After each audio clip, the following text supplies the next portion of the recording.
It's running. It's running, yes, okay. So we're talking about, I asked you if you believe the caliphate will reinstate. We finished this. Yes, we finished that. But then I want to ask you, does, in your heart, does Islam give the answer to everything for you? Yes, I assume if the fundamentals exist, when you are trained as a mechanic, you don't know which car you will fix, but you have the rules, you know, understand the engine and all details about the car. So Islam is not rigid. God does not want us to be robots. There is no meaning of life.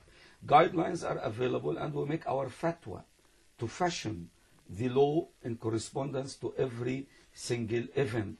And this is what we call it the practicality of Islam. And that's why people misunderstand the idea of compromise. In Islam, we don't compromise, but there is a state of necessity. Whenever you cannot fulfill, if I get a job where I cannot pray the 5 regular prayers exactly in time, there is an excuse, there is a concession which I can use it. Still, the fundamentals would remain the same. As such, and also we don't like to have a very funny generalization. We have to address a lot of problems in the Muslim countries before we go and preach outside or declare these acclamations. But in principle, the fundamentals of Islam, the guidelines, the framework of Islam is a very nice chassis where you can construct upon it whatever you like. So Islam does give the answer to everything. It should. It should. I like to use this word where secularists can understand me, because if I say yes in a definite, concrete way, they will say this man is dictating unconditionally his way of thinking. I say yes, we assume that if we have the capability, the authority, the time, the expertise, mostly 90%, 99%, we can reach the acceptable, practical and religious solution. Why is Islam the best religion? Because it's the religion of Abraham and the religion of his children, the branch of Isaac and Ishmael. When you read Quran, you cannot miss it. Technically, Jesus is a Muslim, means unakastelse, that he submitted himself to the Lord. Moses, the same, Solomon, David, Isaac, Jacob, and the other branch of Ishmael where we have Muhammad. We used to say to people, religion is the same, God is the same, values are the same, but the message would be manifest, demonstrated in correspondence to the period of time and the zone, the local situation. So we have seen Moses cannot implement politics because as minority of Jews under the tyranny of Pharaoh, they don't have this margin. Neither Jesus because of the Roman secularist power. Muhammad is different because God gave him permission to flee Mecca, his hometown, and go to Medina, where people give him authority, political authority, and here we started the journey of Islamic politics. So this is the point that all, we call it one religion. It's not religions. We don't believe that Judaism is a religion, Christianity is a religion, and Islam a religion. In our Quranic understanding, it's one religion. Believe in one God, submit to God, follow the commandments, keep away of what is bad. Expect a reward in the eternal life in heavens in the hereafter. But we say this message, like winter, Denmark is the same. But winter will come, we have snow, we need warm heating. Summer will come, it's the same country, but you see it in different phases. So we assume that Islam is the last phase of the same religion, the religion of Jesus and the religion of Moses as well. Some concrete questions now, also going into the Quran. If you look at the Quran, what it says, does a man have the right to harass a woman who is not covered? Extremely not. The idea of religion is forgiveness and kindness. God is the clement, God is the pardoner, and God is the merciful. He gave us chance to repent. He helps us by sending messengers. So the concept of religion is not arrogance and excellence. It's help. If I speak the language of Europe about the history of Christianity, Jesus is a very caring man. Christians, they speak about love all the time. It is the same in Islam. We should cover sinners, and we should thank God that He protected us from doing bad. And then we show our gratitude by helping wrongdoers and give them hope in the forgiveness of God. Prophet Muhammad, he said, the biggest of all sins is not the sin to steal or to cheat or to commit adultery. The bigger sin is to lose hope in the forgiveness of the Lord. As such, to practice Islam is to learn to love this religion, to be keen and to get support practically to do it. Me and you and every human being, we are wrongdoers. In technology, we know that. In politics, we know that. Parents with the children, they know that. And as such, the idea is not to make a mistake. The idea is to fix the mistake, is to be really a human being, to admit that we make mistakes. We seek help, and then we have a good intention to correct our mistakes. But turning back to the concrete question, some people think that some men think that they have a right to harass a woman who's not covered with the hijab. Is this what does the Quran say about women who does not wear the hijab? He said it is indecency, but God did not, or Quran did not strip them from citizenship, that they are not Muslims anymore. We say we are Muslims, we are sinners. A Christian, they said they are Christians and they are sinners, and so on. I don't know where from. I mean, to be brief answer, I think it's a personal attitude. It does not correspond to the Quranic style, nor to the fundaments or the spirit of Islam as a religion. Did you ever, here in Denmark, marry a woman to a man who was married before? No. Who already had a wife? Number one, though Islam would permit polygamy, I respect women to the extreme. This is by nature and by bringing up, and the way I look at Prophet Muhammad, how he used to treat women. I hate to the extreme every man who feels arrogant because just he is a man. In the chapter of Mary, God told us that Mary as a woman would worth millions and billions of men. It's not a matter of sex, whether you to be male or female. It's your deeds. Another idea, I have seen women, especially in the West or in minorities, they are more efficient, more organized, and more productive than men. Men, they used to talk and blah, blah, and quarrel. So I defend women. I remember one journalist, he said, you should be considered as a feminist. I said, why not? If I defend the women because of discrimination, I feel this is very beautiful. And as such, I do not recommend the second marriage. I tell to the man, take care of your family, and you have a lot of duties concerning your children. So you never married somebody who was married no. first? And another point which made puzzlement because of the legal procedures and media complaints whenever a woman would go to a journalist, in Islam, we don't have the authority like a church. Any man can marry any woman far from us. I shouldn't take the blame and I shouldn't take the responsibility. In the mosque, we should do things legal. If we see a loophole, we try to correct it and fix it very quickly. We have a license from church ministry. And also for the consequences. I am very myself strict, because if you marry somebody with what we call it informal marriage and they started to split, who is going to take care of their consequent rights and the duties? You have no authority. And that's why from the very beginning, because I live with the problem of divorces, family problems, I pay for it from my time and my nerve system.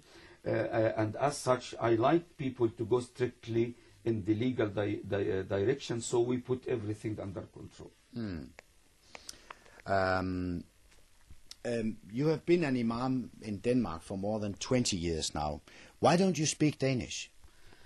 Jeg kan godt lidt dansk, men nogle gange jeg mangler nogle udtryk eller ord, hvordan jeg skal tale godt dansk. Og det er meget klart, at jeg har haft altid travlt med indvandrere. Hvis du handler dine problemer af indvandrere, you will cut off from Danish once in a while.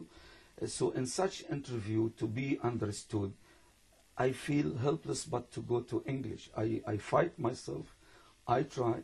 If in a meeting with journalists with no camera, I take their permission to speak my special language, Danish. If they like that, I like it. And I wish that I reach acceptable Danish today before tomorrow. Okay. Some other questions about the Islam, about your mosque and about Dorteerwey. Who is paying your salary? The idea of our mosque is based on psychological approach, is self-actualization, to give immigrants the chance to contribute. If they feel marginalized, in the Western culture you have hopes. If you feel that your job does not satisfy your capabilities, you go to a certain hobby, and maybe you make a business from in the future out of it.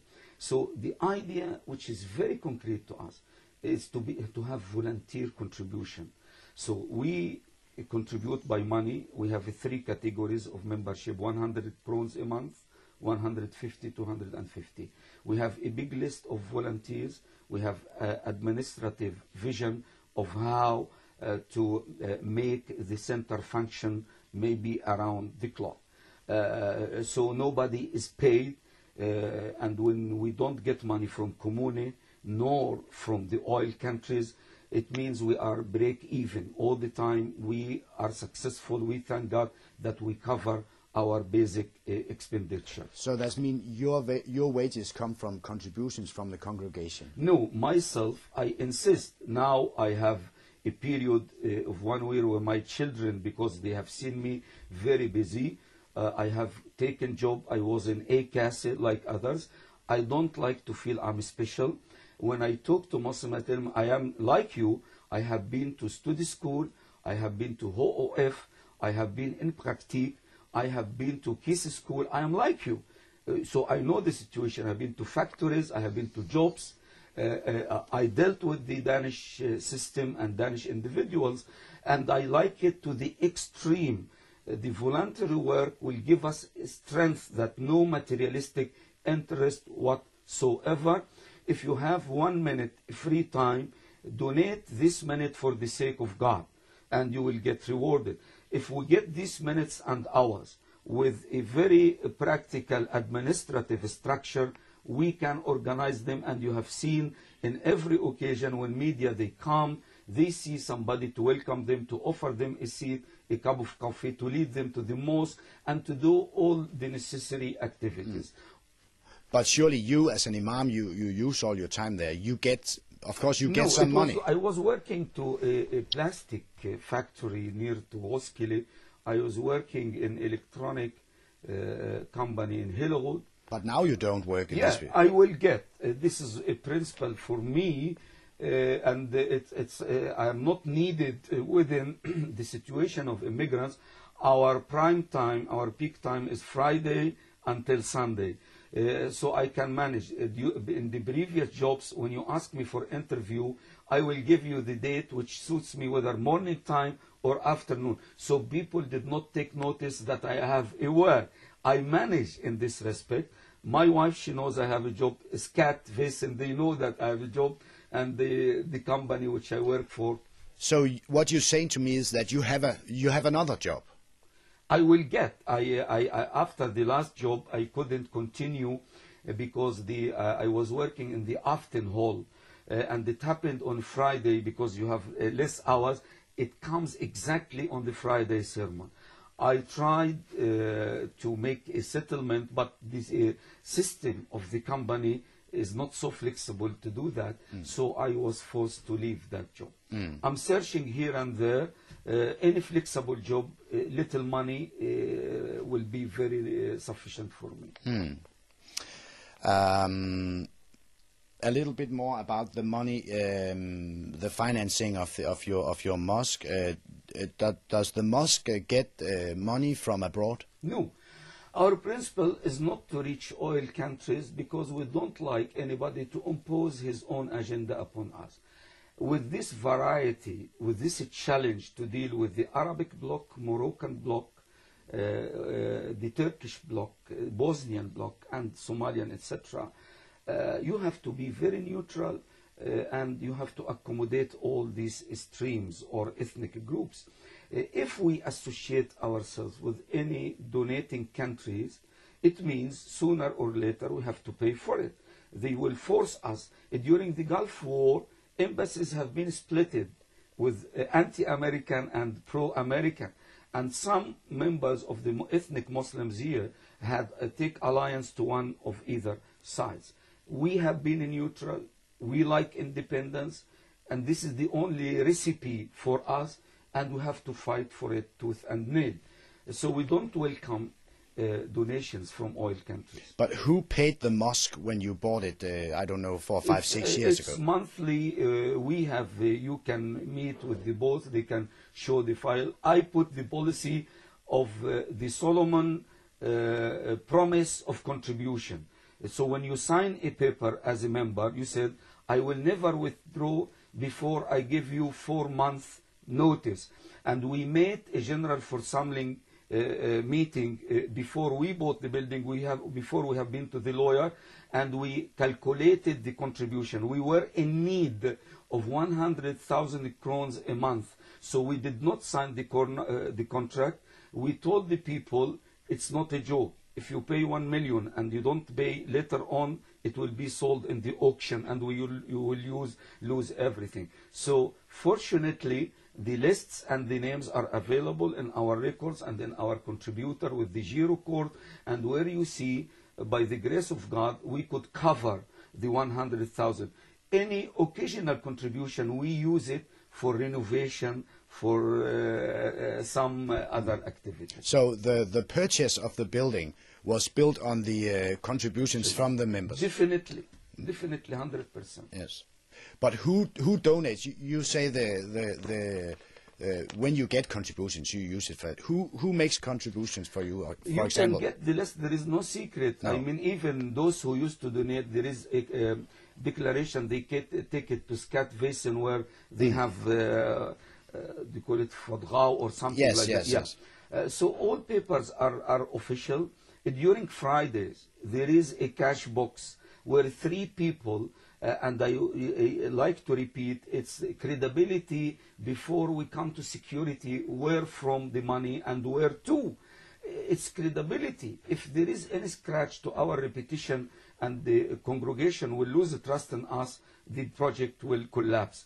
So in every Friday, there is 3 where money will be calculated, which is average 2,000, 3,000, the average in the annual report. Receipt will be written, and the 3 will sign. The revisor will check that all the time. We have the cafeteria like any foreign.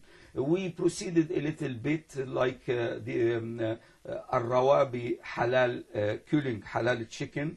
We were not interested because it's difficult, the profit is very low, but we assume it is a part of the service where Muslims are searching for the halal meat. So this is the way. We have ideas to make investment, make more donations, but still we run neck to neck. I repeat again, we thank God all the time that we are not exposed to any bankruptcy, to any deficit or whatsoever, and we feel relatively comfortable when we cover all of our events and activities. So no contributions from abroad? Nor from the commune here. No. Okay. Because there is a decision that any religious activity, it's your faith, it's your interest.